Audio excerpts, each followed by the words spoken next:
அரசே தமிழக அரசே வன்மையாக கண்டிக்கின்றோம் மக்கள் நல கூட்டணியின் சார்பில் வன்மையாக கண்டிக்கின்றோம்.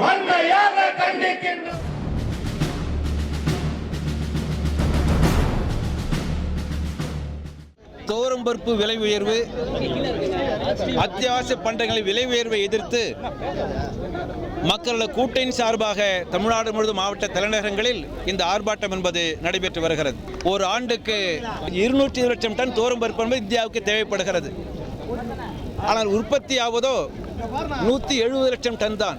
50 லட்சம் டன் துவரம்பருப்பு பற்றாக்குறை இருக்கின்ற போது மத்திய அரசு, மாநில அரசு இந்த பற்றாக்குறை ஈடுகட்டுவதற்கு எச்சரிக்கையாக நடவடிக்கை எடுக்காத காரணத்தினால் 1 கிலோ துவரம்பருப்பு விலை என்பது 85 ரூபாயாக இருந்தது 210 உயர்ந்து விட்டது. ஆன்லைன் வணிகத்தை உடனடியாக இந்திய அரசு தடை செய்ய வேண்டும். முன்பேற வணிகத்தை தடை செய்ய வேண்டும். பதுக்கல் பேர் வழிகளை அடையாளம் கண்டு அவர்கள் மீது கடும் நடவடிக்கை எடுக்க வேண்டும். இந்த நடவடிக்கைகளின் மூலம்தான் விலைவாசி உயர்வை கட்டுப்படுத்த முடியும் என்று மக்கள் நல கூட்டணி இந்திய அரசுக்கும் தமிழக அரசுக்கும் வேண்டுகோள் விடுக்கிறது.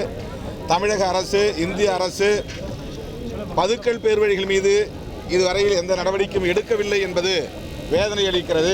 எனவே பதுக்கல் பேர் வழிகளை கைது செய்ய வேண்டும், கடுமையாக நடவடிக்கை எடுக்க வேண்டும். ஆன்லைன் வணிகத்தை, முன்பேற வணிகத்தை தடை செய்ய வேண்டும் என்று மக்கள் நல கூட்டணியின் சார்பில் வற்புறுத்துகிறோம். தமிழ்நாட்டில் அமைந்துள்ள இந்த அரசு அதனுடைய முதல் பெரும் சாதனை என்று கூறுவதே எல்லா குடும்ப அட்டை வைத்திருப்பவர்களுக்கும் 20 கிலோ அரிசி 1 பைசா கூட வாங்காமல் வழங்கி வருகிறோம் என்பதுதான் அவர்கள் கூறி வருகிற ஒன்று. நலிந்தோருக்காக கொடுப்பது என்பதால் நாங்களும் அதை எதிர்க்கவில்லை, வரவேற்றிருக்கிறோம். ஆனால் 4 ஆண்டு சோதனைக்கு பிறகு அவர்கள் யோசிக்க வேண்டும். இவர்கள் 20 கிலோ அரிசி இலவசமாக வழங்கிய தமிழகத்தில் அரிசி விலை வெளிச்சந்தையிலே தொடர்ந்து உயர்ந்து கொண்டே இருக்கிறது. எங்காவது ஒரு அரசு ஒரு சரக்கை அதனுடைய விலையை குறைக்குமானால் மற்றவர்களும் அதற்கு ஏற்ப அது குறைக்க வேண்டும். இது ஒரு பொருளாதார விதி.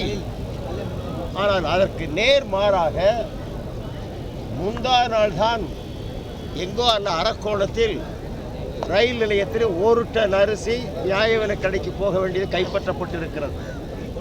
அவ்வாறு கைப்பற்றப்படுகிற போதெல்லாம் எத்தனை மூட்டை கைப்பற்றப்பட்டது, எத்தனை டன் கைப்பற்றப்பட்டது என்று வருமே ஒழிய யார் பிடிபட்டான் என்ற செய்தியே வராது. ஏனென்றால் தமிழகத்தை பொறுத்தவரையில் அரிசி மற்றவையெல்லாம் தாங்களாகத்தான் போய் ரயிலேறும், கப்பலேறும், கடலுக்கு போகும். இந்த நாடகம் இப்போது முடிவுக்கு கொண்டு வரப்பட வேண்டும். அதே போலத்தான் இப்பொழுது பருப்பு விலை அங்கே வழங்குகிறோம், இங்கே வழங்குகிறோம் என்கிறார்.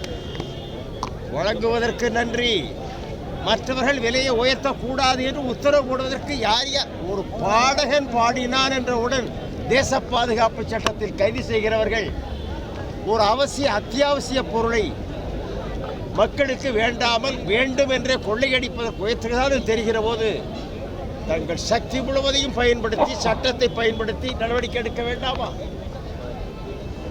எனவே மத்திய அரசை பொறுத்தவரையில் சொல்ல வேண்டாம், அவர்கள் இந்த நாட்டை இப்பொழுது தவறான பாதையில் அழைத்துச் செல்கிறார்கள். நாங்கள் இங்கே அரசியல் கட்சிக்காரர்கள் கூறுவதை விட அவர்களை அதிகமாக ஆதரித்து உலகம் முழுமையில் உள்ள முதலாளித்துவத்தினுடைய மைய நிறுவனமான மூடி நிறுவனமே இந்தியா தவறான பாதையில் போய்கொண்டிருக்கிறது, தனிமைப்படுத்தப்பட்டு விடும் என்று கூறிவிட்டார். அதைவிட பெரிய அச்சுறுத்தல் ரிசர்வ் பேங்கின் கவர்னர் ராஜன் 2 முறை எச்சரித்து விட்டார், இந்த நாடு பாழாக போகிறது என்று. இன்றைக்குத்தான் திரைப்பட நடிகர் ஷாருக் கானுக்கு 50வது பிறந்த நாள். உங்களைப் போலவே செய்தியாளர்கள் அவரை சந்தித்து காலையில் கேட்டிருக்கிறார்கள்.